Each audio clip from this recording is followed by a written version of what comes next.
पहला सवाल राहिल मेरा आपसे है। आई नो कि ऑजी ग्रुप जो है वो गेमिंग और एप्स दोनों साइड पे काफ़ी एक्टिवली काम कर रहा है, और आपके ना सिर्फ गेमिंग स्टूडियोज़ हैं बल्कि ऐप स्टूडियोज़ भी हैं जो कि differently you have established separate app Studios and gaming Studios. तो मैं जानना चाहूँगी कि आपको पोर्टफोलियो डाइवर्सिफिकेशन का ख्याल कैसा आया और कैसे सोचा कि हमें दोनों साइड्स पे काम करना चाहिए rather than just focusing on gaming? जी, अस्सलाम वालेकुम एवरीवन।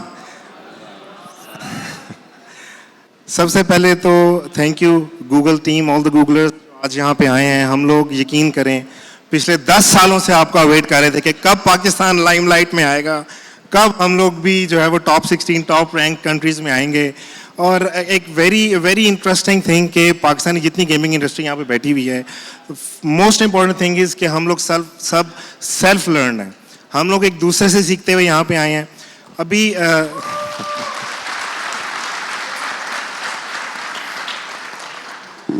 उसमें सबसे इंपॉर्टेंट चीज़ ये है कि जैसे गूगल की प्रेजेंटेशन में था कि पाकिस्तान अब टॉप रैंक्स में आ रहा है। So most important thing is कि आज से 10, और ये सिर्फ 10 साल का सफ़र है। आप देखिए कि 10 साल पहले there were very few companies, और आज कितनी कंपनीज हैं, कितना बड़ा इकोसिस्टम है पाकिस्तान का। ये है आज का पाकिस्तान, गूगल का पाकिस्तान मोबाइल गेम इंडस्ट्री का पाकिस्तान है ये। और वी वर अभी कुछ प्रेजेंटेशंस में हम देख रहे थे कि भाई रैंकिंग और बेंचमार्क्स में we are close to Vietnam, we are close to Turkey. Believe me, they have a history of 20 years। 20 साल पहले हम लोगों को गेम्स खेलने पे हमारे जो टीचर्स हैं और घर पे हमें जो है ना वो मार पड़ा करती थी, गेम्स नहीं खेलनी, ख़राब हो जाओगे।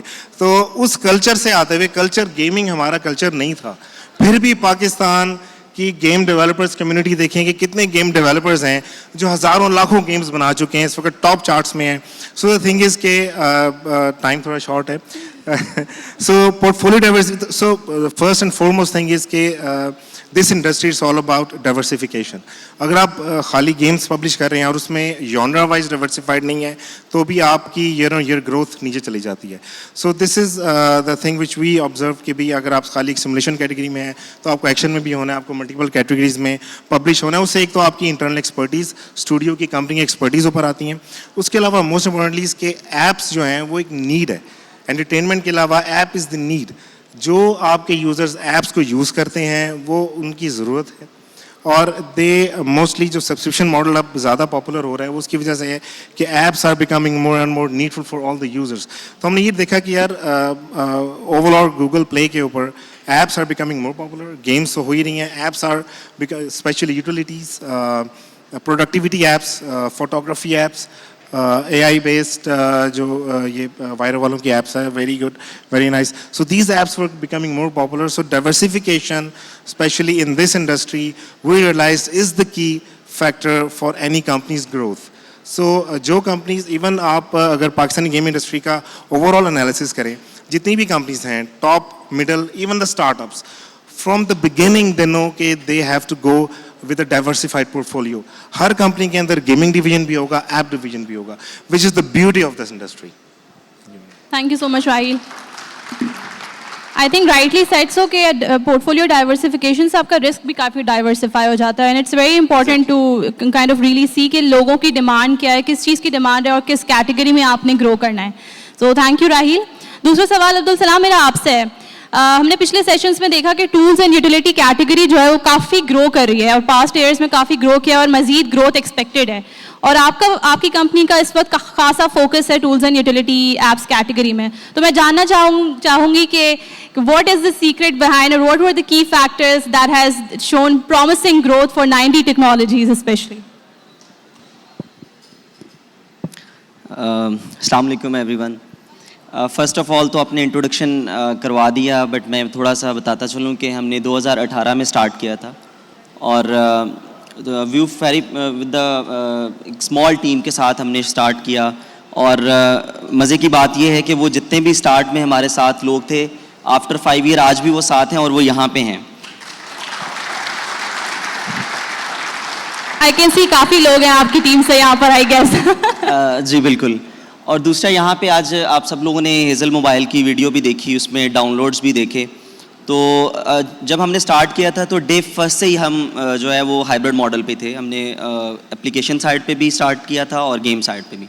सो right now we have a 50% application and 50% जो है वो हमारी गेम्स हैं। तो एप्लीकेशन के अंदर हमने 1 बिलियन डाउनलोड अचीव किया हुआ है अल्हम्दुलिल्लाह पाकिस्तान। वाओ। और सेकंड चीज़ मैं ये कहना चाहूँगा कि ये मैं जो अपने सीक्रेट्स पूछे हैं उसकी तरफ आने से पहले मैं यहाँ पे एक बात करना चाहूँगा कि मुझे याद है 2018 के अंदर एक ऑनलाइन मीटिंग के अंदर पहली दफ़ा हमें फरहान भाई ने और मुइज़ भाई ने ज्वाइन किया था मीटिंग में, और ऑनलाइन मीटिंग थी और हम नहीं जानते थे एक दूसरे को बिल्कुल भी, और इन्होंने हमें ये कहा था कि इंडस्ट्री के चैलेंजेस क्या हैं। तो उसमें काफ़ी सारी चीज़ें डिस्कस हुई थी, लेकिन एक चीज़ हमने ये कि आप गूगल को पाकिस्तान में लेते हैं और इस तरह के इवेंट्स की हमें पाकिस्तान में ज़रूरत है। तो फरहान भाई आपको सलूट है भाई, thank you so much, thank you so much. मतलब आपने वो कर दिखाया जो आपने हमें कमिट किया था, वो आपने पूरी कर दी, थैंक यू सो मच। तो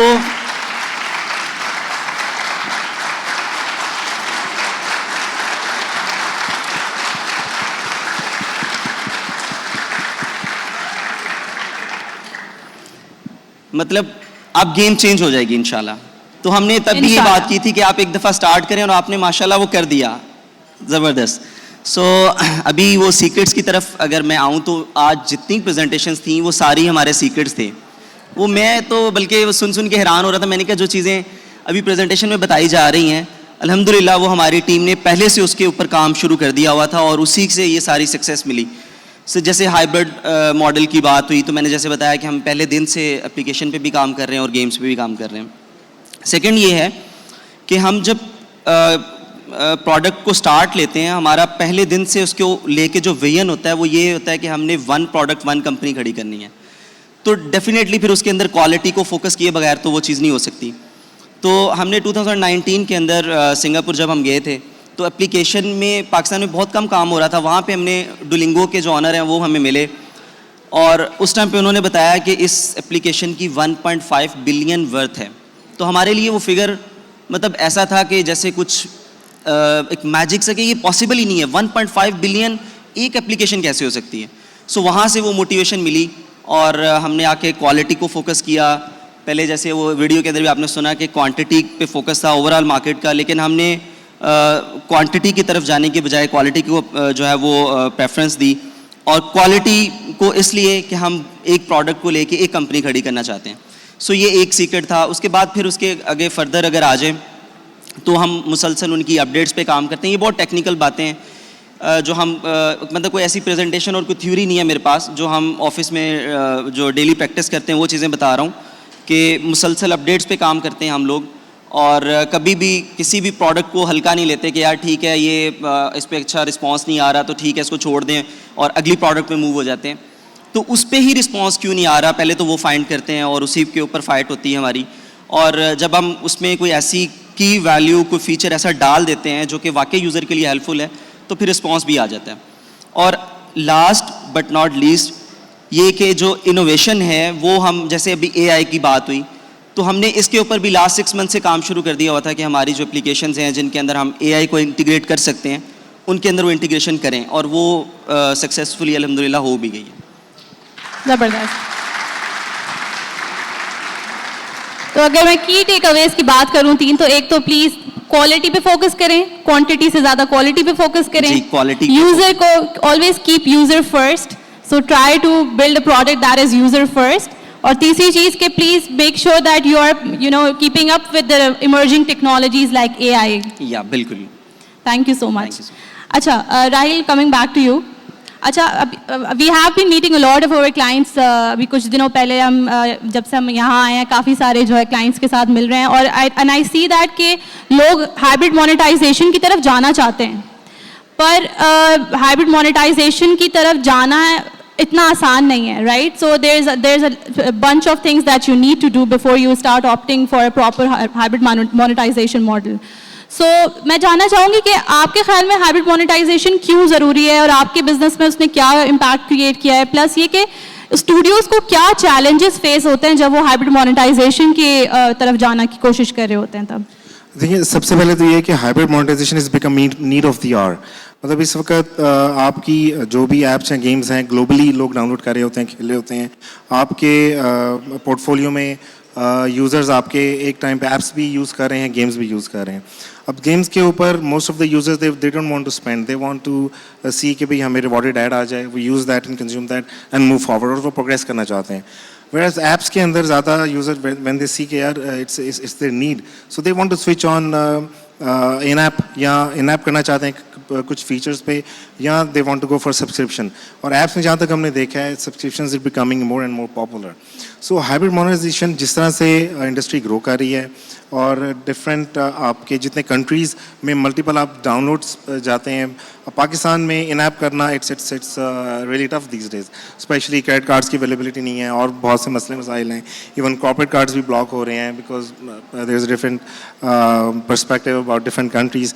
तो कई कंट्रीज़ के अंदर कुछ आपके मोनेटाइजेशन मॉडल्स ज़्यादा सक्सेसफुल हैं, कुछ कंट्रीज़ के अंदर डिफरेंट मोनेटाइजेशन मॉडल ज़्यादा सक्सेसफुल हैं। सो इन पैरामीटर्स को सामने रखते हुए hybrid monetization is the next, I would say कि जो नेक्स्ट मॉडल है मोनेटाइजेशन का, जिसके ऊपर अब इस वक्त जो है वो जितने भी डेवलपर्स हैं, पब्लिशर्स हैं, उनको जो फीडबैक मिल रही है वो हाइब्रिड मोनेटाइजेशन की तरफ ज़्यादा है। अब स्टूडियोज़ को जो चैलेंज आ रहा है वो ये आ रहा है कि जो स्विच करना है ना, ये थोड़ा सा समटाइम्स एक ट्रिकी पार्ट है, with the need to learn more.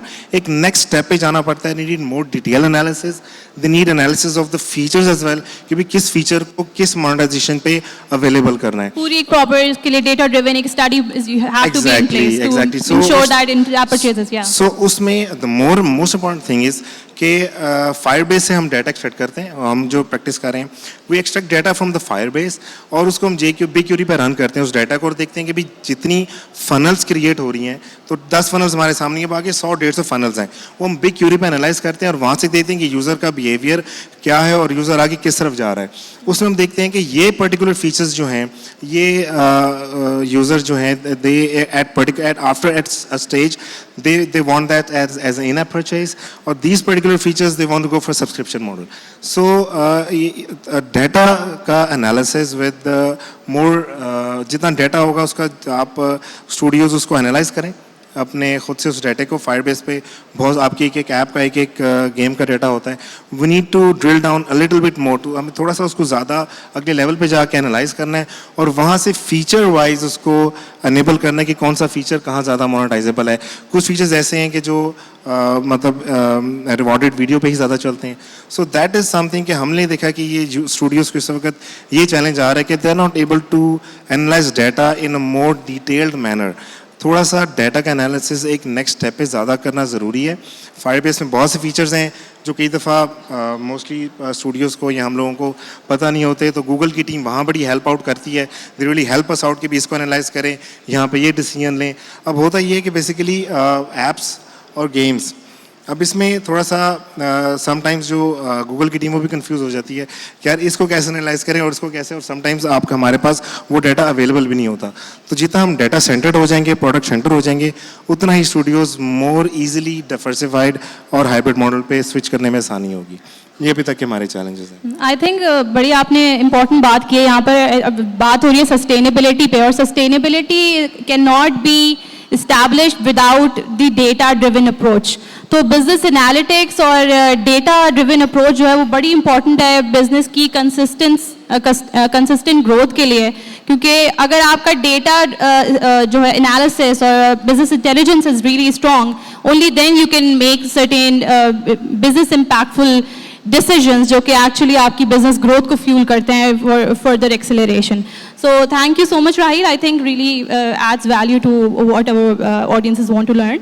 So next question की तरफ चलते हैं। सवाल मेरा आपसे है अब्दुल सलाम। I've heard कि आप लोगों का जो स्टूडियो है इस वक्त काफ़ी ज़्यादा हाइब्रिड मोनेटाइजेशन पे फोकस कर रहा है, और आप लोग अपनी काफ़ी सारी एप्स में जो है वो मज़ीद जो एप्स जो थी जो कि इन ऐप एड्स पे फोकस थी, अब उनको भी इन ऐप परचेज की तरफ लेके जा रहे हैं। तो मैं जानना चाहूँगी कि किस तरह से आपने इन ऐप परचेज को एम्बेड किया अपनी फर्दर ऐप्स में, और किस तरह से आप इसको अप्रोच कर रहे हैं, क्या स्ट्रैटेजीज़ हैं, और क्या what has been working for you, और हमारी प्लीज़ ऑडियंस के साथ शेयर करें कि कौन सी चीज़ें हैं जो कुछ लर्निंग्स भी होंगी आई एम श्योर कि जो कि मे बी आप ऑडियंस के साथ शेयर कर सकते हैं, which is maybe more relatable for them as well? या sure, thank you so much. आपने मेरे साथ मेरे से बहुत टेक्निकल क्वेश्चन रखे हैं और सीक्रेट्स पूछ रही हैं आप सब।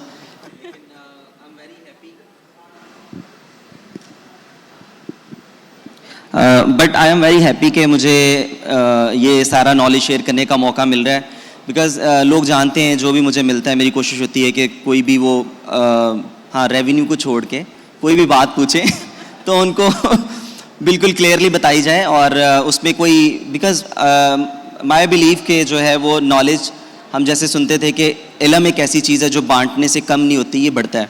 सो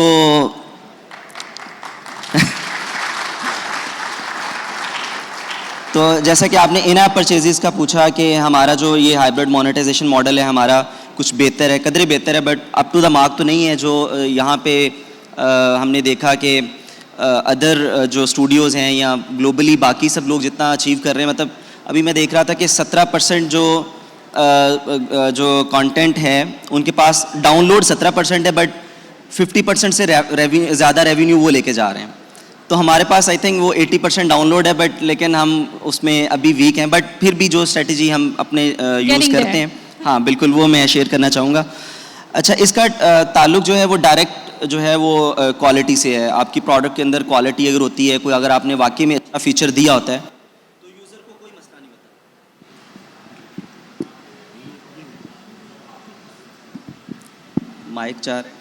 माइक नहीं चाह रहा कि मैं शेयर करूं, लेकिन मैं फिर भी शेयर करूंगा।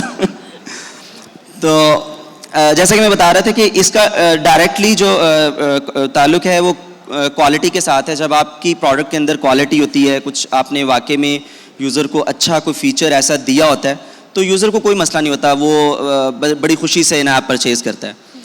बट उसमें फिर थोड़ा सा ये आ जाता है कि वो टियर 1 मार्केट का यूज़र जो है वो इजीली कर लेता है, फिर टियर 2 टियर 3 आ जाता है। तो हमने जो ये इसी पे के डिप आते थे वो उससे काफ़ी ज़्यादा इफेक्ट होते थे हम, तो फिर ज़रूरत इजाद की माँ है, तो फिर हमने ये प्लान किया कि भाई ये जो इसी पे डिप है इसको कैसे कवर किया जाए। तो तब एक्सप्लोर किया कि हमें इन ऐप परचेजेस डालनी चाहिए, लेकिन हम तब यही सोचते थे कि अच्छा क्या इन ऐप परचेजेस डालें, इन ऐप परचेजेस जस्ट ये डालें कि रिमूव ऐड। तो बस वो शुरू में तो वो रिमूव ऐड से सारी स्टोरी शुरू हुई, लेकिन आहिस्ता आहिस्ता फिर उसमें कुछ फीचर्स इस तरह के हमने डाले और उस पर क्वालिटी की तरफ काम किया, और उससे फिर काफ़ी इन ऐप परचेजेस जो है ना वो बेहतर हो गई हमारी।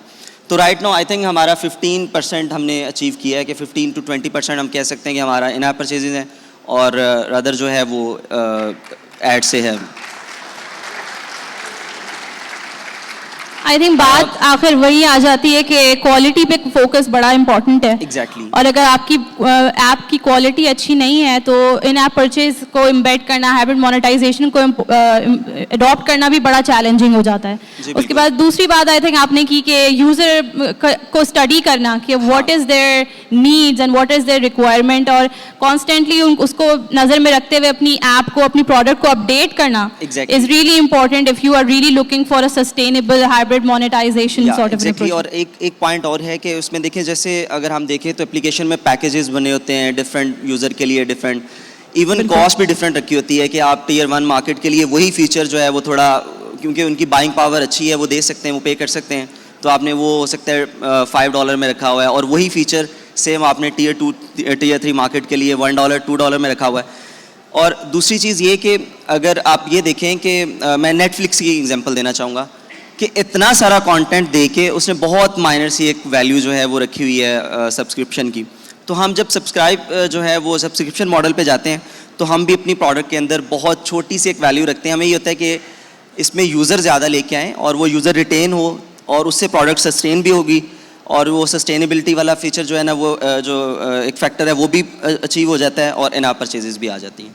तो मैं ये कहना चाहूँगा कि एक तो उसमें जो आप वैल्यू रखें वो बहुत थोड़ी रखें, कोशिश करें कि ज़्यादा यूज़र उस पर आए, और वो थोड़ी वैल्यू जो है ना वो जब ज़्यादा यूज़र होगा तो ऑफकोर्स वो ज़्यादा हो जाएगी।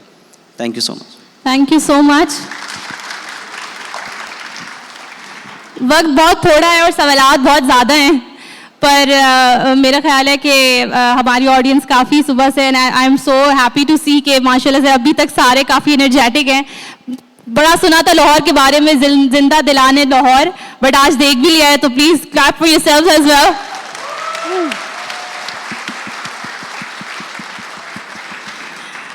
जैसे अब हम ऑलमोस्ट इस फायरसाइड चैट के इख्तिताम को पहुंच गए हैं, तो मैं चाहूँगी कि मैं अपने गेस्ट से रिक्वेस्ट करूँ कि maybe Rahil you can go first and share some details on what excites you about the future of apps and gaming industry, and maybe share some future outlook के बारे में आपके क्या ख्यालात हैं, क्या तासुरात हैं? देखिए, सबसे पहले overall mobile gaming industry 150-200 billion dollar की है और आगे 10% कंपाउंड एनुअल ग्रोथ रेट के साथ ये 250-300 बिलियन डॉलर पे जाने वाली है। और इसमें सबसे इम्पॉर्टेंटली कि जो मैं बात कर रहा था कि भी पिछले 10 साल का डेटा है, भी जो फरहान भाई ने भी अपनी प्रेजेंटेशन में दिखाया है कि 60% पाकिस्तानी ये 10 साल में पाकिस्तानी गेमिंग इंडस्ट्री ने ग्रोथ की है as compared to Vietnam, Turkey. उनकी हिस्ट्री 20 साल पुरानी, हम सिर्फ 10 साल में यहाँ तक आए हैं। तो अगले 5 सालों में पाकिस्तान इंशाल्लाह वी विल मेक श्योर कि हम ये पूरे मीना रीजन में पाकिस्तान विल बी नंबर 1 इंशाल्लाह।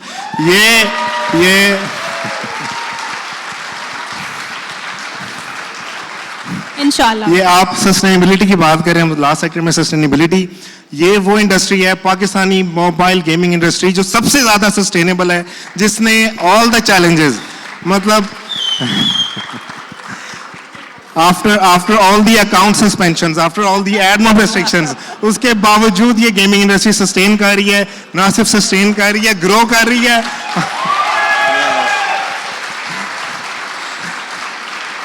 So much of resilience. And I assure you, after 2 years, $1 billion Pakistani gaming industry अपनी एक्सपोर्ट से पाकिस्तान में लेके आएगी इंशाल्लाह। That was really exciting. Thank you, Rahil. Over to you, Abdul Salam. What makes you excited about the future outlook of apps and gaming industry?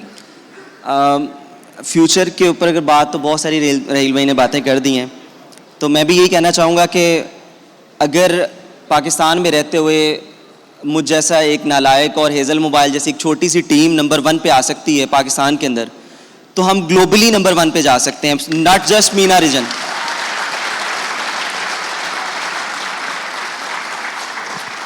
सिर्फ हमें अपने ऊपर इत्मीद रखना है और हमें बिलीव करना है। यकीन करें, मेरी टीम यहाँ पे मौजूद है। मैं इनको कहता होता था बिल्कुल स्टार्ट में कि एक दिन आएगा हम पाकिस्तान में नंबर 1 होंगे, फिर एक दिन आएगा हम एशिया में, और फिर हम ग्लोबली कम्पीट करेंगे। तो वो एक माइलस्टोन तो अचीव कर लिया। तो अगर हम ये इतनी छोटी सी एक टीम कर सकती है, तो पूरा पाकिस्तान मिलकर तो बहुत ज़्यादा पोटेंशियल है, बहुत कुछ कर सकता है।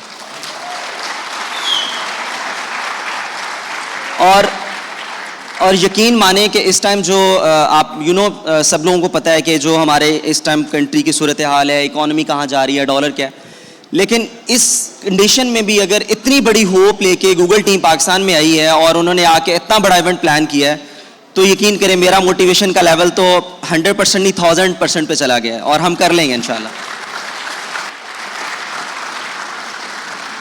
Thank you so much. I think we are really equally excited for this. जी राहिल। एक बस पाकिस्तान जिंदाबाद का एक नारा होना चाहिए जी। पाकिस्तान जिंदाबाद, पाकिस्तान गेमिंग इंडस्ट्री जिंदाबाद। Thank you so much to both of our panelists. Thank you so much for joining us. बहुत शुक्रिया आप लोगों का, दोनों का, हमें ज्वाइन करने के लिए, एंड बहुत शुक्रिया हमारी ऑडियंस का फॉर बीइंग सो एनर्जेटिक। और आपका आज यहाँ होना ही इस बात की दलील है कि आप लोग इस इंडस्ट्री को लेके इतने पैशनेट हैं, और इस पैशन को फ्यूल करने के लिए Google will keep coming and will we promise our support to Pakistan gaming and apps industry.